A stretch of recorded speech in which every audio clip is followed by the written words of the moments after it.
You're listening to The Pete Sheppard Show.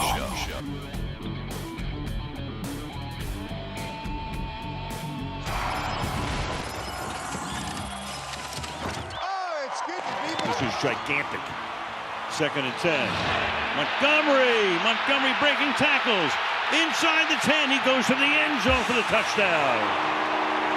On the inbound. In it comes to Tyrese Maxey. Guarded by his former teammates.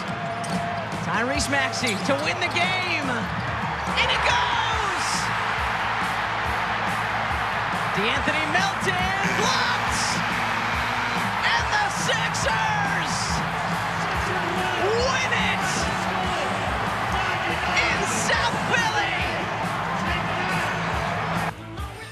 Yeah, showing Angels some love with his 76ers. Big buzzer beater win last night. By the way, you didn't hear the play-by-play announcer, but it was VJ Edgecombe that had the game-winning basket, and Maxey made the block at the end. But anyway, why be descriptive? Welcome, everybody, to the Pete Sheppard Show. Breaking news, Dallas defense sucks.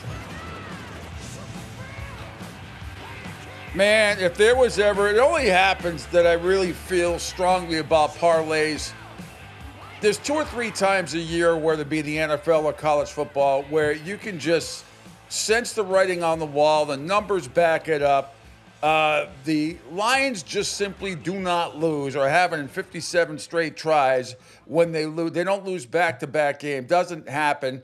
You put that in. They're playing at home. They're playing a Dallas Cowboy team with absolutely no defense at all. George Pickens decides to take the night off after, especially in the second half when CeeDee Lamb went down with an obvious concussion. And the Lions pull away at the end. They win 44-30. The over was 54.5. It may have got it at 54. If there was ever a Lions -3 over, and you just bet the house and retire and go on an island and just, enjoy with coconut drinks with a little pink umbrella. Anyway, hope you made out last night. Welcome to the Pete Sheppard Show here on the Coastal Sports Digital Network. Thanks for checking us out across the awesome video platform. Following me on X at PShep326, YouTube, Kick, Rumble, CSDN Florida, LinkedIn, Instagram, the Odyssey app, and SR1029 The Game, SR1029thegame.com, of course, across our Facebook pages as well. Look, the game last night went exactly how I thought it would go. With the exception of CeeDee Lamb being concussed and George Pickens taking the night off. We'll show you that. Angel Martinez is having monitor issues. He's got a blackout in Tampa, at least for his monitors. So hopefully Angel will be joining the program shortly today. Just going until 9 o'clock this morning. Due to some maintenance issues and some other stuff going on here at the network. But anyway, we've got a great show lined up for you today. Jay Flanley going to join me up in Ann Arbor from Beeves World at 8:05 a.m. We'll talk about some of the college football hirings, and Matt Campbell looks like he's going to leave Iowa State, be the next head coach at Penn State. Penn State finally got a coach. A lot of guys in the pros reacting to Brian Hartline's hire at USF as well. Learned from a couple of those guys like C.J. Stroud and others. Great win last night, but Celtics just went into Washington, did what they had to do, pounded the Wizards, to just a hapless team, as they should have. No Jaylen Brown, though. Apparently, I don't know, for load management. They said he had the flu or sick or something like that. I don't know. Celtics just by chance have to play the Lakers tonight as well, who also won at the buzzer last night like the 76ers. So the Celtics hosting the Lakers tonight at the Garden. Should be fun, 7 o'clock on Amazon, by the way. They have a doubleheader tonight. Angels 76ers win. Tough night for Florida hockey. Tampa Bay loses a very, very controversial game after coming back from a 3-0 deficit. And the Florida Panthers right now are reeling. This is as bad as I've seen them look in 3 or 4 years. They've lost, 4 or 5 in a row. They're at the bottom of the Eastern Conference. And we'll have highlights of that as well. The Bruins won a nice game last night, 5-2. They welcome back Jim Montgomery, their former coach for the coaching for the Blues, back to the Garden. And we talked about it with Mick Colagio yesterday, kind of a mash unit type of game.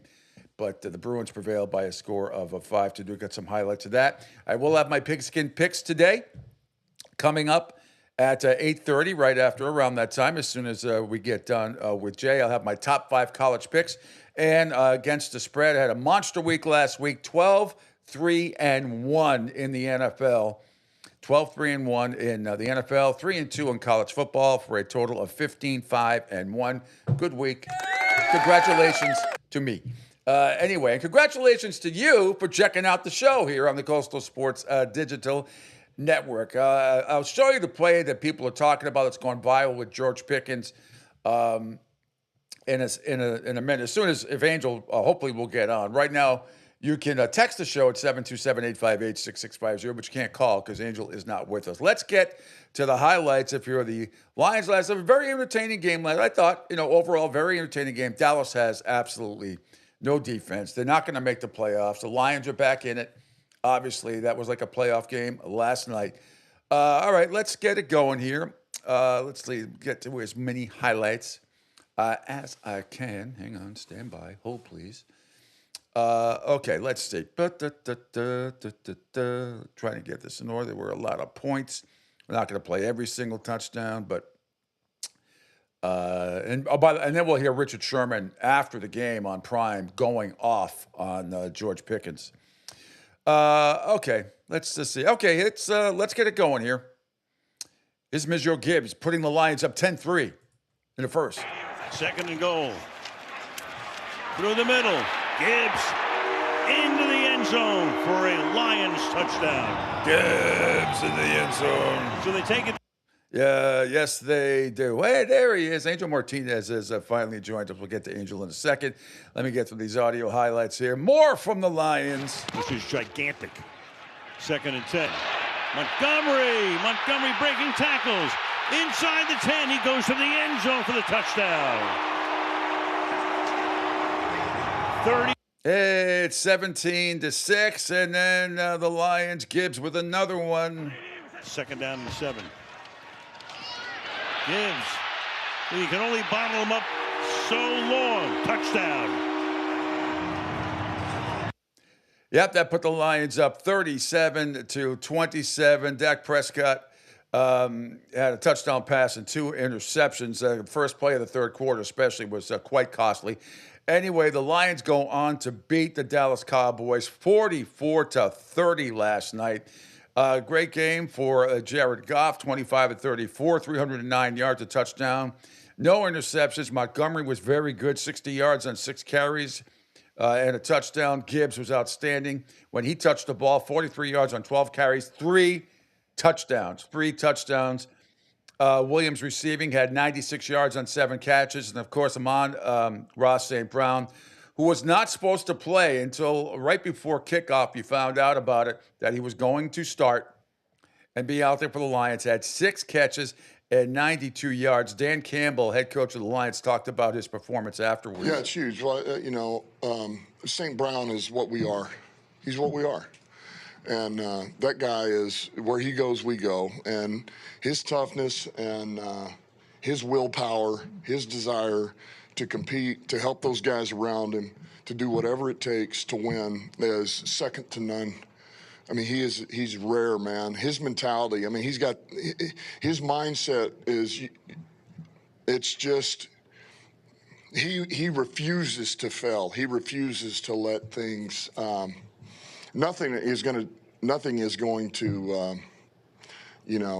is going to dictate where he goes, what he does, how it's going to be. He will dictate to himself what he's going to do. And it was really yesterday. It came down to, provided nothing happened today when he woke up, we did a workout and quickly it was like, I'm going. And we watched him and he was good. And was it perfect? No, but he was going, and nobody was going to talk him out of not playing. I can tell you that. So it was great to have him out there. And, yes, his teammates feed off of that. Here's more from Dan Campbell on the statement win over Dallas. Challenged a number of our guys, and, man, they really showed up for us. So that's a damn good win. That team is hot. That was a hot team coming in here. That's a potent offense. And, was it perfect? No. We still got some stuff that wasn't good. We had some of these penalties. We had some young guys that we got to clean some of this up, false starts, stuff like that. But we overcame a lot. And that's what this team does. So I'm proud of them. All righty. Want to welcome in. That was Dan Campbell. Want to welcome in Angel Martinez. Good morning, Angel. Glad that got your monitor issues cleared up, fresh off a nice win by USF against the Aggies of Utah State, a team that was undefeated going into that game and technically ranked. I think, what did they have them at? They were technically ranked about 28th. I think in the latest AP poll, not in the top 25, but they were right there. They were, 31. They were ranked 31. Who are your boys? Pinion and Nelson both had good games last night. Good, I'm sure you were there. Good win for USF. We'll have some Brian Hartline comments from some players in the NFL. But good morning, Angel. How you doing? You a little sleepy? A little bit. Good morning, Pete. Good morning, everyone. Listen, when you own a studio, you better hope you have backups to the backups to the backups, and that's just the way. I don't. Yeah. You're my backup. Otherwise, I go down with the ship faster than the Titanic. Let me tell you that. Hey, Joe. No, you got to have the. Have you ever see Robert Irvine on a Restaurant Impossible? And one of his designers is Tanya, who's a New England girl. She's great. Tanya! She's always great. Yeah, I hear him when he says it. Tom the Builder. Tanya! Anyway. No, it's just one of those things, and it's Hey, Joe. you're gonna have. I usually fire my stuff early just in case, and it's always before you go live. When something's gonna go wrong, that's when it goes wrong. And just before I went to walk in the studio to obviously have my morning chat with Pete, that's when the monitor decided to go awry. So you got to quickly switch things out and Did make you have sure. to update stuff? I had to update on laptop 1 and laptop 2. I don't know if that has anything to do with it, but I had then I had to restart laptop 2 again because it was one of those things where it came on this one. It was just like blurry shit. I hate that. That's because Windows, the last updates that they've been having like issues with. Everybody's been complaining about it, and they're attempting to correct the problem. But they sent a software patch out about 2 weeks ago, and some people it didn't affect, but some other ones they got the death blue screen that no one ever wants to. Oh God. Yep, and then Is that recoverable if you took it to what is it, the Geek Squad, like at Best Buy or something? Because can you fix that? Or is it like when back in the day when the red ring came on for Xbox, where you just go, "Oh shit," and you're screwed? yeah, That's thankfully, the worst feeling in the world. The red ring on Xbox is there a worse feeling in the world? no, and You know what I mean? yeah, no, it was because even when I owned my Xbox, You just want to throw up. Because now you're like, I go spend another $350, maybe more, and go get another. But oh God, it was awful. it's a pain. But no, it's no. Thankfully, so Windows and the way they've been doing a lot of things, it is recoverable. If you know what you're doing with a PC, you can do it yourself.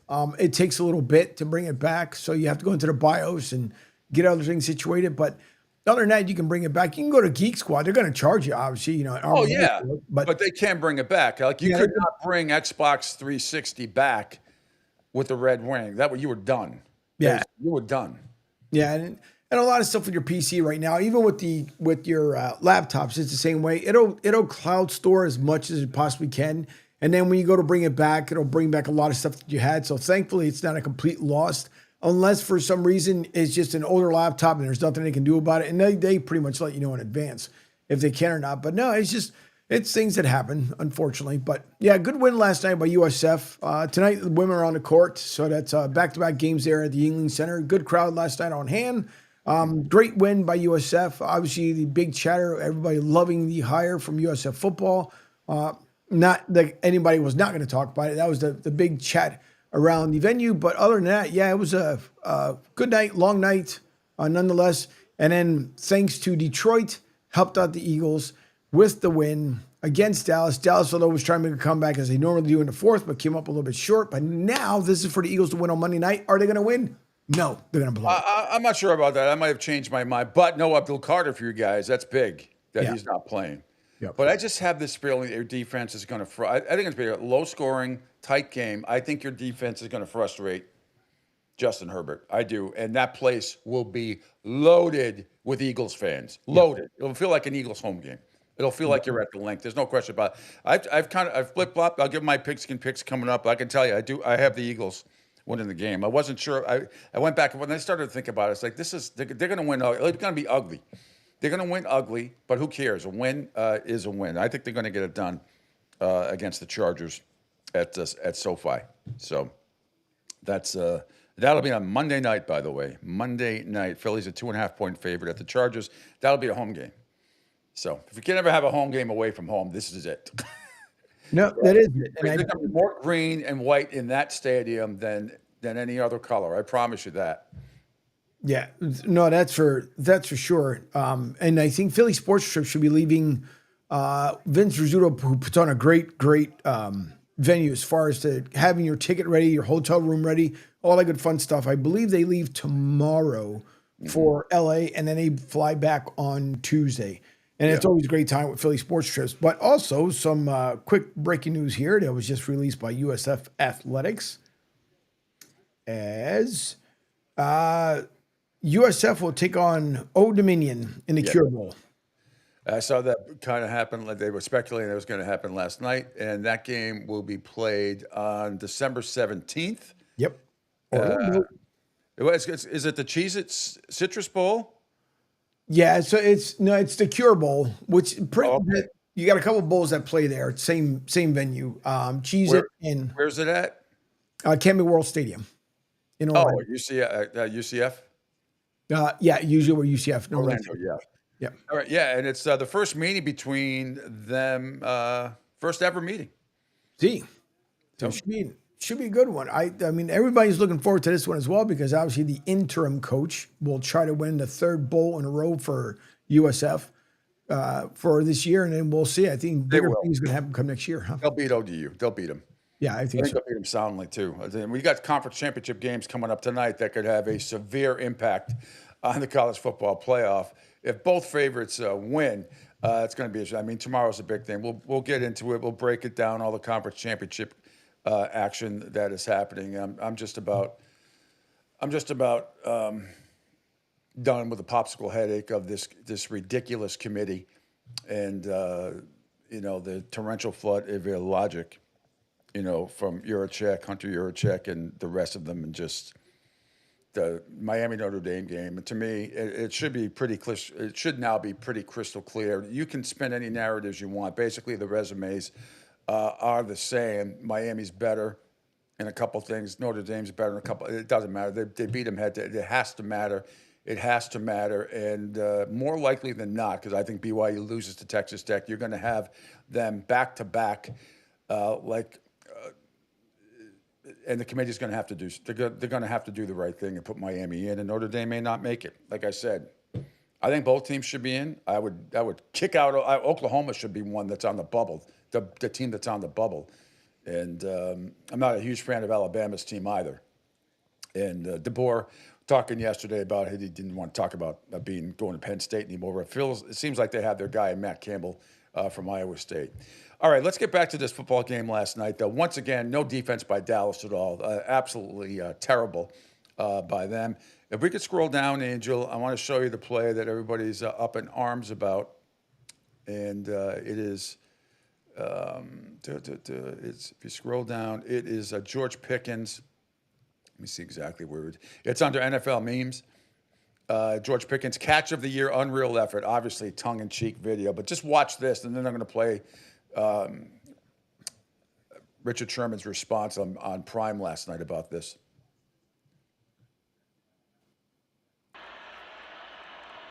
From the 31-yard line. Prescott airing it out deep downfield. And what a disgrace. Recovered. Incomplete. Maddox was there as well. You didn't even have to lay out for that. He just quit. Flat out quit. And man, oh man, they needed him last night. That was in the fourth quarter. And CeeDee Lamb had already been concussed and out of the game in the third quarter. But my God, this guy didn't step up at all. He only caught 5 out of 9 targets for 37 yards. This is the George Pickens This is why Pittsburgh got rid of him. Now, he had been pretty good this year when he was healthy and played. He had none of this diva stuff. That is unacceptable last night. And here is Richard Sherman, which I have, going off on George Pickens, blaming him. And actually, let's try the video, Angel. My audio might be a little strong, but we got the video of this. I want people to see it, which is, scroll down more. You will see it right under Warren Sharp. Story of the game was George Pickens, and Richard Sherman really, really let him have it. Now it's down below that. Right there. All right. Then I'll talk about another play that he also messed up on, but here's the video first. The big story here is George Pickens. George Pickens throughout the game, especially late in the game, just looked uninterested in playing football. And that's what you can't have. If you're going to be a superstar, if you want to be the best receiver in the National Football League, you can never be disengaged. It doesn't matter if the game's going your way or not going your way. Can you pause it there, Angel? Can you pause it there? Just leave that up. I'm going to play it from the audio I have here is better from Total Sports Replay, so I'm just going to play it here. Sure. The big story here is George Pickens.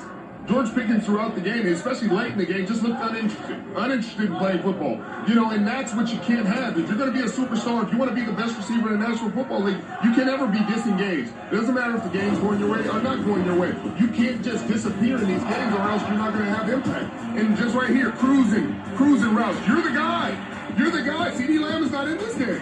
He's out, and you get intercepted on your slant routes, and you can't be the guy and half-ass it. And I'm sorry, that's just, you can't, it's unacceptable. And if you're the Dallas Cowboys and you're looking at him and you're looking to pay him big-time receiver money, $40 million, you got to look at this tape and say, hey, is this a guy we can trust paying $40 million to show up regardless of circumstance? I don't know.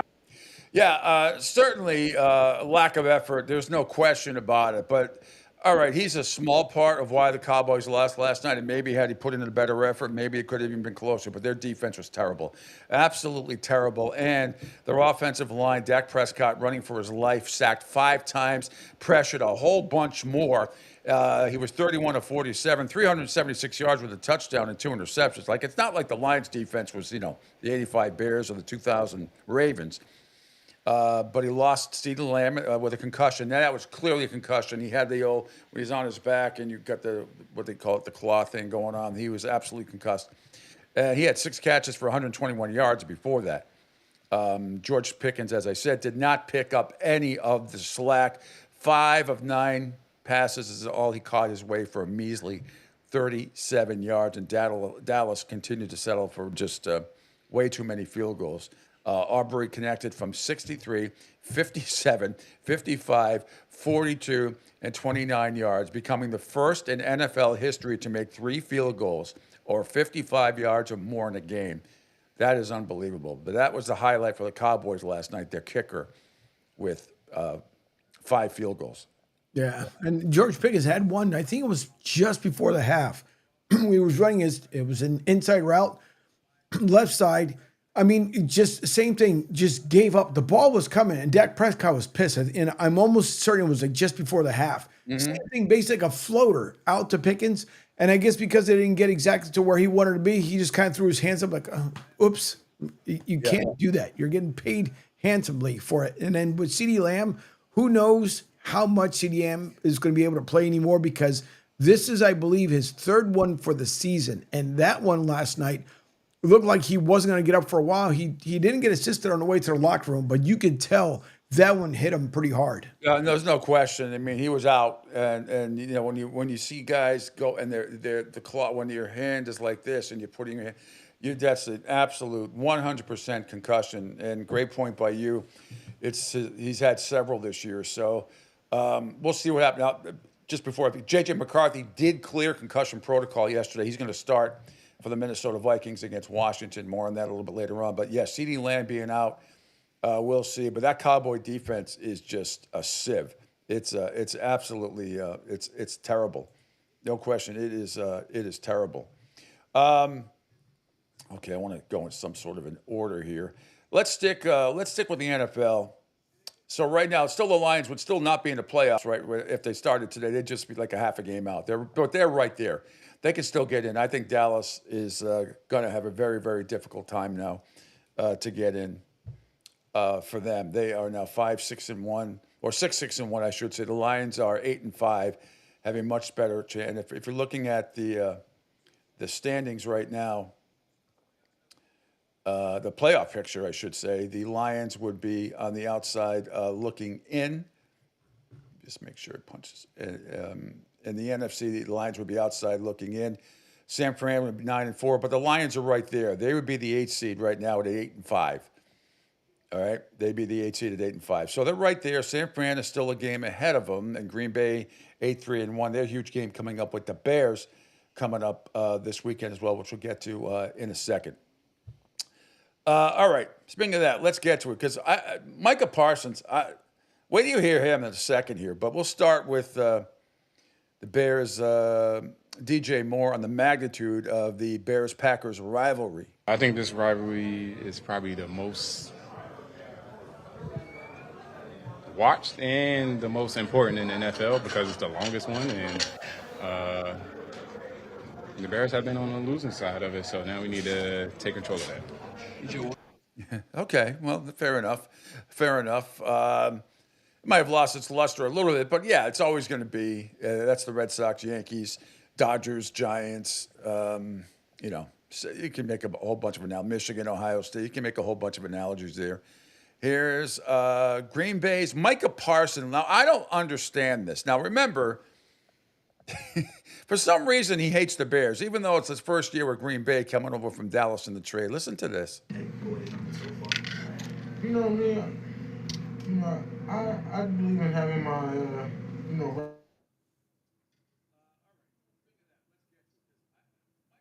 Lost the audio.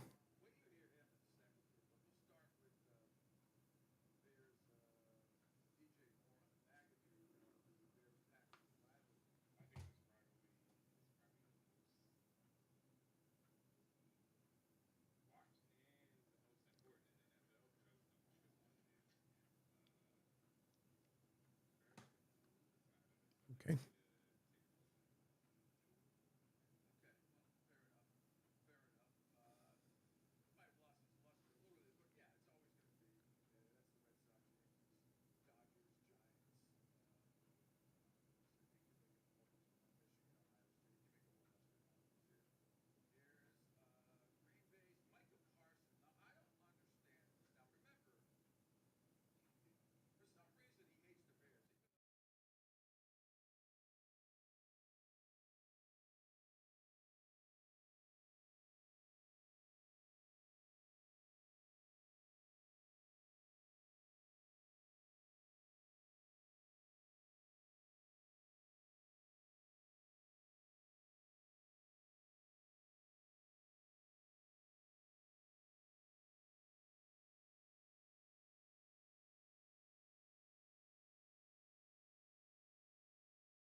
All right, are we back?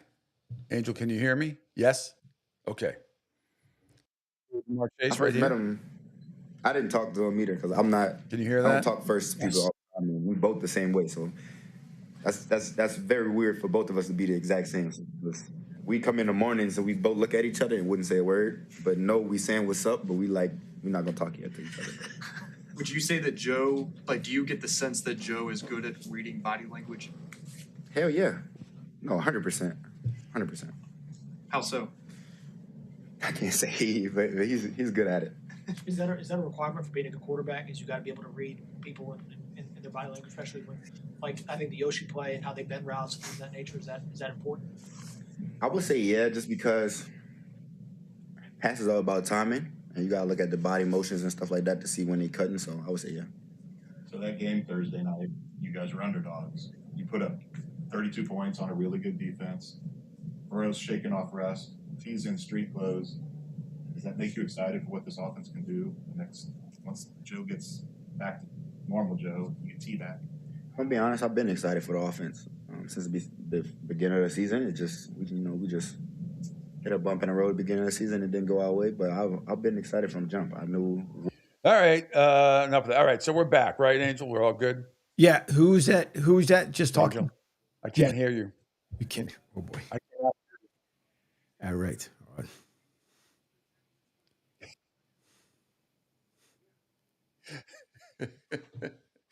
Stand by for news.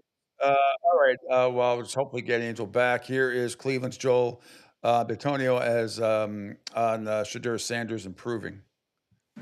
Yeah, he had. I mean, that one drive where we were running the ball. I think we had 8 or 9 straight runs, and then he threw that ball to Fannin.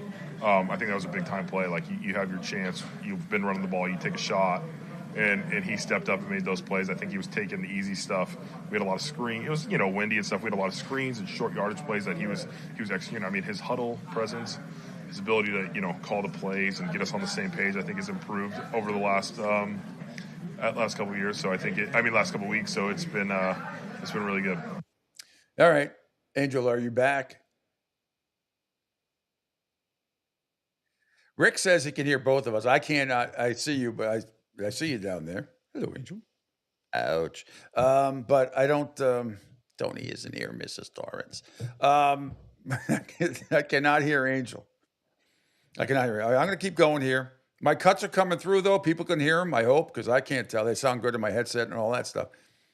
People can hear? Okay. We'll keep it going here until Angel can try and get back on. Miami at the Jets. Aaron Glenn on Miami's Devon A-Chain. I don't think it's changed as far as what they're trying to do conceptually, but making sure that A-Chain get his hands on the ball a ton, especially in the running game. Like, that's what has a tick up. And again, I think that's the reason why, they've been surging as a team, is he's getting his hands on the ball quite a bit as a runner and making those plays. Because once he get on the perimeter, man, he can circle the defense. He's and you saw that last week, man, he's making a ton of plays. So we got to make sure that we don't allow him to circle the defense. All right, so Miami at the Jets should be very cold, and I think the Jets have a chance actually to win that one. New Orleans is at Tampa Bay. Tampa Bay defensive pass game coordinator George Edwards on what the Bucs did against the Cardinals and what they're looking to do against the Saints. Coming off getting back on the right track with a win last week, definitely had some things we had to improve upon after the game. Going into this week's contest, getting ready for, New Orleans, which is always an in-division, a big battle game. They made the quarterback change in our game and have got a chance to see him, how he's progressed since we last saw him there the second half of our ball game. So it'll be a good test for us this week. We're looking forward to the opportunity to have a chance to go out and get better again this week and working on things we definitely need to improve on. All right. Angel, are you back?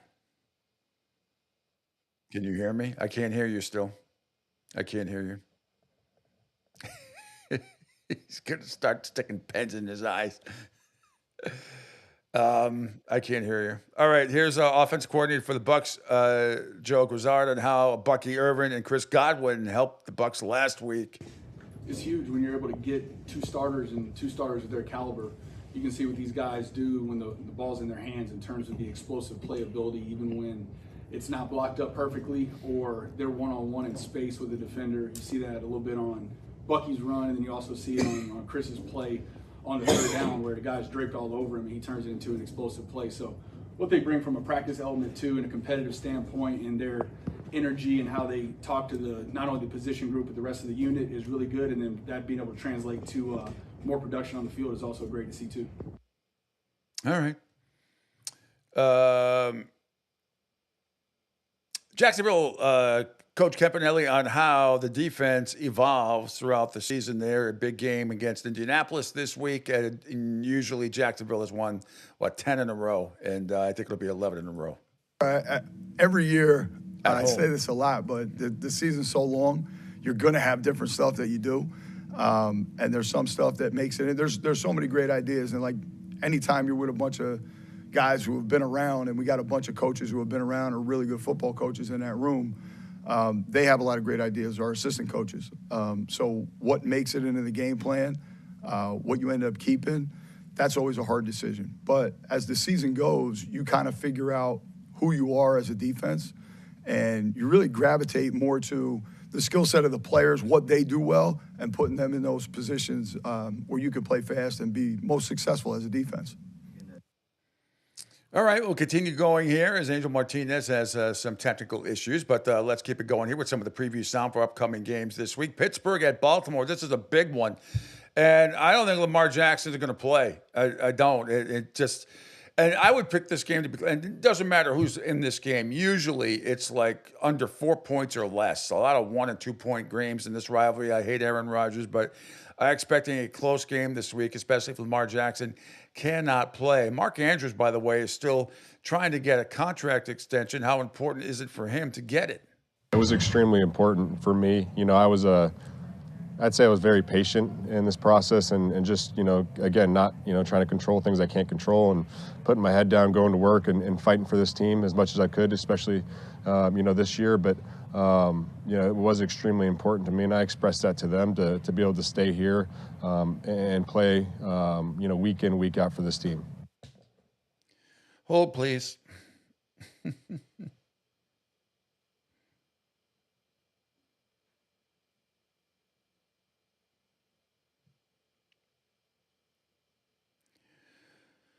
All right, we're going to have to do. We're going to have to restart the broadcast, everybody, because of some technical issues. So we'll try to reset, and hopefully we can continue the show. All right, I'm just going to tell Angel, let's reset. I apologize. This is what happens sometimes. So if you're following us on the digital platform, you're just going to have to reconnect. So we're going to reset. I guess it's a sort of a break. So we're going to reset here. And I'm going to log off. I'll be right back. Just hang in there. Pete Sheppard Show hopefully shall continue after this on the Coastal Sports Digital Network.